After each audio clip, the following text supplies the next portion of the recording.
Good evening to everyone and welcome back to my channel. सबसे पहले तो आप सभी को दीपावली की हार्दिक शुभकामनाएं। आप देख रहे हैं कि हम नए परिवार में कहां पहुंचे हैं। दोस्तों, ये नया परिवार नहीं है। हम अपने घर में दीपावली की सायंकालीन संध्या अर्थात पूजा अर्चना करने के पश्चात एक ऐसे ग्राम में आए हैं जो परंपरागत रीति रिवाजों से जुड़ा ग्राम है। यह घर हमारे कुल पुरोहित ज्ञानीराम शर्मा जी का है, जिनके घर में आज हमें किसी भी हाल में उपस्थित होना पड़ता है, क्योंकि हमारे इस ग्राम में, यह ग्राम है बुटेवड़ी, चौपाल जनपद का बुटेवड़ी ग्राम। इस ग्राम में हमारे कुलिष्ट देव श्री गुरु महाराज का मंदिर है, जिनका सारी रात जागरण होता है। उनके जागरण के लिए हम सभी आज यहां बुटेवड़ी ग्राम में उपस्थित हुए हैं। बधान बिरादरी के सभी एक घर से एक एक पुरुष आज बुटेवड़ी ग्राम में श्री गुरु महाराज की रात्रि जागरण के लिए उपस्थित हुए हैं। आप देखेंगे कि रात्रि जागरण में किस किस तरह के यहाँ कार्यक्रम होते हैं। आप देख ही रहे हैं कि हम अपने कुलिष्ट पुरोहित के घर में इस वक्त बैठे हैं। तो हमारे साथ विराजमान है कुलिष्ट महाराज शिरगुल के पुजारी ईश्वरदत्त शर्मा जी और ज्ञानीराम शर्मा जी कुलिष्ट महाराज के माली है, गुर है। इन्हें शिरगुल महाराज की खेल आती है और खेल की स्थिति में आकर जो निर्णय ये प्रजा को देते हैं, सभी प्रजा को निर्णय मान्य होते हैं। अब मैं जानना चाहता हूं ईश्वरदत्त जी आपसे कि भी आप बताएं, ये जो दीपावली का फंक्शन है, दीपावली का त्यौहार है, वैसे तो पूरे हिंदुस्तान भर में मनाया जाता है, लेकिन ये बुटेवड़ी ग्राम और शंठा ग्राम यानी चौपाल जनपद के दो ग्राम बुटेवड़ी और शंठा में कुलिष्ट महाराज शिरगुल के ये जो दीपावली का त्यौहार है, कितने दिनों तक मनाया जाता है और इसको मनाने की क्या क्या परंपराएं, आप जरा संक्षेप में बताइए। ये हमारे कुल देवता बुटेवड़ी के पर्व मनाया जाता है। ये चतुर्दशी में 4 बजे स्नान होता है, प्रातःकालीन बेला में जी।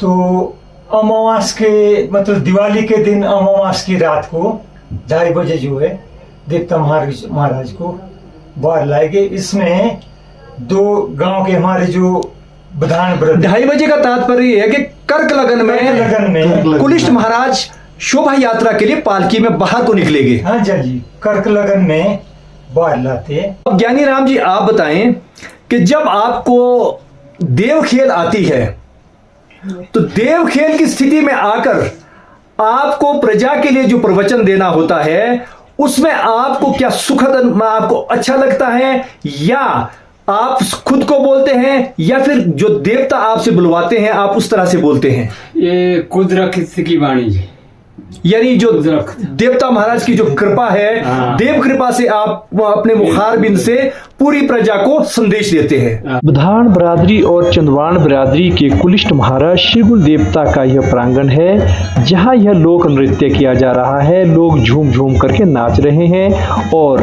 साथ में अलाव भी चल रहा है। ये रात्रि का समय है, इसमें रात के लगभग 1:30 बजे का समय है, क्योंकि अभी तक कर्क लगन नहीं आया है। जब कर्क लगन आएगा तब तक ये सभी लोग इस तरह से नृत्य करते रहेंगे। कर्क लगन लगने की क्या पहचान है, जो परंपरागत पहचान है, अंदर मंदिर में बैठे ब्राह्मण पूर्व दिशा में देखते हैं, जब 4 तारों का समूह निकल करके आता है तो वो कर्क लगन माना जाता है। कर्क लगन लगते ही अंदर से शिरगुल महाराज, कुलिष्ट देवता शिरगुल महाराज की पालकी सज धज करके आती है और शोभा यात्रा के लिए निकल पड़ती है खीला भाज नामक स्थान पर, जहां खीला का खेल खेला जाता है। जब तक कर्क लगन नहीं आएगा तब तक यह नृत्य ऐसा ही होता रहेगा। अब यह देखने योग्य बात है कि जहां खीला का खेल खेला जाता है कि क्या पालकी उसी स्थान तक जाती है?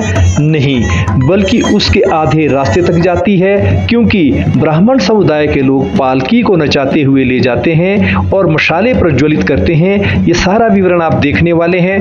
आधे रास्ते तक पालकी जाती है और वापस लौट करके आती है और अपने मूल मंदिर में न रहकर पालकी दुर्गा के मठ में वापस स्थापित हो जाती है। लोक नृत्य करते हुए पुरुष जो सफेद रंग की पोशाक लिए हुए नृत्य कर रहे हैं, यह हमारी परंपरागत पोशाक है। अब इसके बहुत ही कम मिलने के चांसेस होते हैं, क्योंकि ये भेड़ की ऊन को कताई करके तैयार की जाती है। कताई का काम अब कमोबेश ही रह गया है, लेकिन फिर भी आज कहीं न कहीं किन्हीं परिवारों में ये वेशभूषा हमें देखने को मिल पाती है। अर्धरात्रि के 2:20 का समय हो गया है। अभी तक भी कर्क लगन नहीं आया है। जैसे ही कर्क लगन उदय होगा वैसे ही कुलिष्ट देवता शिरगुल महाराज की पालकी अपने देवालय से बाहर निकलकर रथ यात्रा के लिए चली आती है। ये लीजिए, दीपावली अमावस्या की अर्धरात्रि 2:25 को कर्क लगन लगते ही शिरगुल महाराज की पालकी अपने देवालय से बाहर निकल गई है रथ यात्रा के लिए। शिरगुल महाराज की शोभा यात्रा को सुशोभित करने के लिए ब्राह्मणों ने मशालों को प्रज्वलित कर देवता महाराज का स्वागत किया है और इसी स्वागत और अभिनंदन समारोह के साथ शिरगुल देवता की पालकी यहाँ से आधे रास्ते तक जाएगी, यानी किला महाराज के आधे रास्ते तक जाएगी। सारे ब्राह्मण समुदाय के लोग नृत्य करते हुए देव पालकी को नचाते हुए जाएंगे और वापस इसी प्रांगण में आकर यह पालकी फिर अपने मूल मंदिर में न जाकर दुर्गा मठ में स्थापित हो जाती है। दोस्तों, आखिर में समय आ ही गया है जिसका कि हम जिक्र कर रहे थे। इस समय रात्रि के 2:25 हुए हैं। कर्क लगन में कुलिष्ट महाराज शिरगुल की देवपाल की रथ यात्रा के लिए निकल चुकी है। ये रथ यात्रा उस स्थान तक जाने वाली है जहां परसों, यानी कल छोड़कर के परसों एक बहुत बड़ा खेल होने को जा रहा है, जिसको किला महाराज कहते हैं। किला महाराज का फंक्शन होने को जा रहा है। उस फंक्शन के लिए ये देव यात्रा निकल करके जा रही है, लेकिन ये उसके आधे रास्ते तक जाने वाली है और वापस आएगी। आज की यह रात्रि केवल ब्राह्मण समुदाय के लोगों के लिए होती है। देवता महाराज उनके सानिध्य में जाकर नृत्य करते हैं और नृत्य करते हुए जाते हैं और वापस नृत्य करते हुए इस देव मठ में स्थापित हो जाते हैं। ये देखिए ना, पहाड़ी लोक नृत्य की समृद्धता, रिचनेस, यानी हमारा कल्चर कितना रिच है। इसमें देवपालकी भी नृत्य कर रही है और जन समुदाय मशाल नृत्य के साथ रथ यात्रा में धीरे धीरे आगे बढ़ते जा रहा है। हालांकि इस घनघोरी अंधेरी रात में नृत्य करना कई बार मुश्किल भी हो जाता है, लेकिन मशालों के प्रज्वलित होते ही एक नकारात्मक ऊर्जा का जो प्रभाव होता है वो दूर दूर तक भाग जाता है और पॉजिटिव एनर्जी के साथ लोग इस नृत्य में कूदते हैं। आप देख पा रहे हैं कि सहसा ही किस तरह की एनर्जी इस पॉजिटिव वाइब्स के साथ लोगों में देखने को मिल रही है।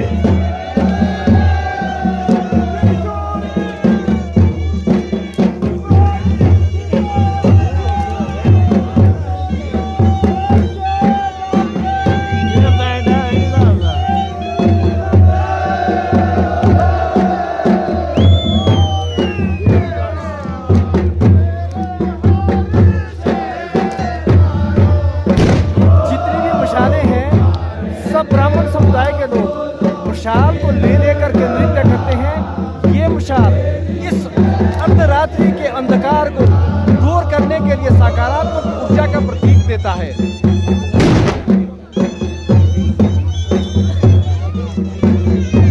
ये देखिए, रथ यात्रा धीरे धीरे आगे बढ़ती जा रही है। देवता महाराज की पालकी भी हमारे बीच बीच में जाकर के आगे की ओर बढ़ती जा रही है।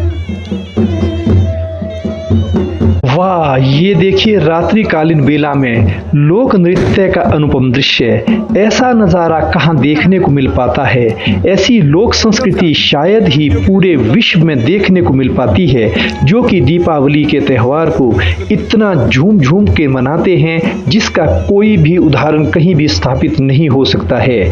ये इकलौता गांव बटेवड़ी और इसके साथ शंठा ग्राम यानी युगल ग्राम है, जहां दीपावली का त्यौहार लगातार 5 दिनों तक मनाया जाता है। इसमें 2.5 दिन ब्राह्मण के गांव में ये दीपावली का त्यौहार मनाया जाता है और 2.5 दिन राजपूतों के गांव में दीपावली का त्यौहार कुलिष्ट महाराज शिरगुल की पालकी के साथ मनाया जाता है। दीपावली का यह त्यौहार चंदवान और विधान बिरादरी द्वारा आज से नहीं बल्कि पीढ़ी दर पीढ़ी परंपरागत तरीके से आज तक भी उसी शैली में मनाया जा रहा है जैसे आज से 15-20 पीढ़ी पहले मनाया जाता रहा हो। यह त्यौहार दो बिरादरी में भाईचारा, सद्भाव, एकता की अनुपम मिसाल स्थापित कर पाता है। ऐसे मेले और त्यौहार हमारी राष्ट्रीय अस्मिता के परिचायक है। यह मेले और त्यौहार ना किसी राजाश्रय के सहारे चलते हैं और ना ही किसी प्रशासन के प्राश्रय से चलते हैं। यह बल्कि दो बिरादरियों के परस्पर संयोग और सहयोग से चलाए जाते हैं और इसका भली भांति निर्वहन किया जाता है।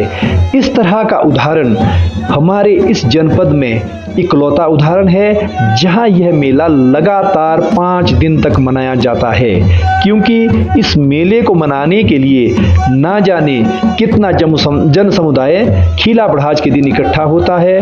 लोग खिला बढ़ाज का भरपूर आनंद लेते हैं। लोक संस्कृति की समृद्धता और बारीकियों को जानने के लिए आपको पूरा ब्लॉग देखना होगा कि देवता महाराज की पालकी कहां कहां जाती है, कहां कहां रुकती है और देवता महाराज का कहां किन किन जगह पर नृत्य किया जाता है और देवता महाराज मंदिर परिक्रमा किस भांति करते हैं और वापस दुर्गा मठ में जाने से पहले ब्राह्मण समुदाय के लोग देव प्रांगण में किस प्रकार से देवता महाराज का नृत्य करते हैं। यह तमाम बातें आपको इस ब्लॉग के अंदर दिखाई जाएंगी और आपको समझना होगा कि यह लोक संस्कृति का इतना महत्वपूर्ण हिस्सा आज भी इस आधुनिक युग में जिंदा है, जबकि आधुनिकता की दौड़ में ये सारी चीजें पीछे छूटती जा रही है। ये दीपावली को मनाने की अनोखी परंपरा आज दीपावली सारे हिंदुस्तान भर में सायंकालीन बेला में नहीं मनाई जा चुकी है,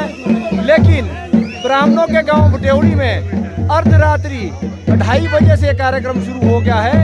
अब ना जाने कितनी देर तक चलने वाला है। ये देखिए दीपावली का त्योहार ब्राह्मणों के गांव बटेवड़ी में किस तरह से मनाया जा रहा है। देवता महाराज की पालकी का ढोल नगाड़ों की सभी के साथ नृत्य करवाया जा रहा है। इसी नृत्य के साथ दीपावली का त्योहार रात के 2:30 बजे से शुरू होकर ना जाने कब तक चलने वाला है। आज दीपावली के त्योहार का दूसरा दिन है। यह त्योहार बटेवड़ी और शंठा ग्राम में लगातार 5 दिनों तक मनाया जाता है। आगे आगे देखते रहिए किस तरह से इस त्योहार को मनाए जाने की रीत और रस्म निभाई जाती है। यही हमारी लोक संस्कृति की समृद्धता का परिचायक है।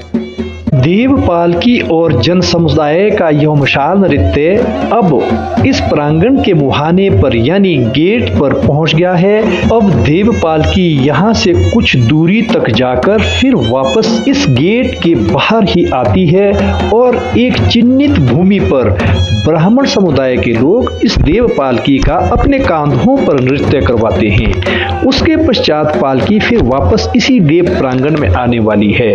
अब मैं आपको ये भी बता देना चाहता हूँ, समझा देना चाहता हूँ कि ये जो मशाल नृत्य है ये क्या है। ये मशालें वो मशालें हैं जो देवदार या कायल की तेल वाली लकड़ी से तैयार की जाती है। तेल वाली लकड़ी को पहले ही काट करके रख दिया जाता है और उसमें एक बांसनुमा डंडा लगाकर बांध दिया जाता है, यानी तारों से बांध दिया जाता है। ये 1-2 मशाल नहीं है, असंख्य मशालें तैयार की जाती है।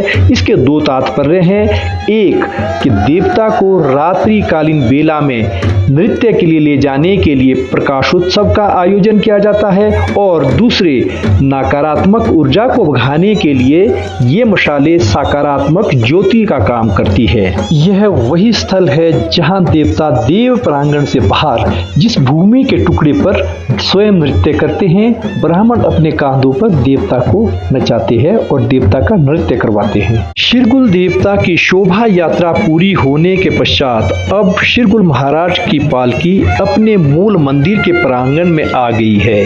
इस प्रांगण में अब ब्राह्मण समुदाय के लोग एक बार फिर से देवता महाराज का नृत्य अपने कांधों पर करवाएंगे और देवता महाराज प्रसन्न होकर सभी ब्राह्मणों को और बधार बिरादरी को आशीर्वचन देते हैं। और यहाँ ध्यान देने योग्य यह भी बात है कि कुछ महिलाएं यहाँ नृत्य करती हैं, क्योंकि एक परंपरा है, उस परंपरा के अंतर्गत इन महिलाओं को देवता के समक्ष नृत्य करना होता है और देवता महाराज भी इनके नृत्य से प्रसन्न होकर इन्हें आशीर्वचन देते हैं। इसके पश्चात जब ये सारी प्रक्रिया पूरी हो जाती है तो देवता महाराज यहाँ सामने लंकड़वीर, जिसको स्थानीय बोली में लांकड़ावीर यानी हनुमान जी का मंदिर है, उसके सामने भी अपने आप को नतमस्तक करते हैं। नतमस्तक करने के पश्चात शिरगुल देवता की पालकी सामने पुराने बने दुर्गा मठ में स्थापित करवा दी जाती है और दूसरे दिन शिरगुल महाराज इसी मंदिर में विश्राम करते हैं और उसके अगले दिन शिरगुल महाराज खीला बढ़ाज की बेला के लिए फिर दुर्गा मठ मंदिर से ही तैयार होकर के जाते हैं। ग्रामीण परिवेश में पल रही लोक संस्कृति को लेकर आपको यह ब्लॉग कैसा लगा, कमेंट बॉक्स में अपना कमेंट दे देना। अगर आपको यह ब्लॉग अच्छा लगा हो तो वीडियो को लाइक करना। अगले ब्लॉग में आपसे शीघ्र ही मुलाकात होने वाली है। तब तक स्वस्थ रहिए, मस्त रहिए। जय हिंद।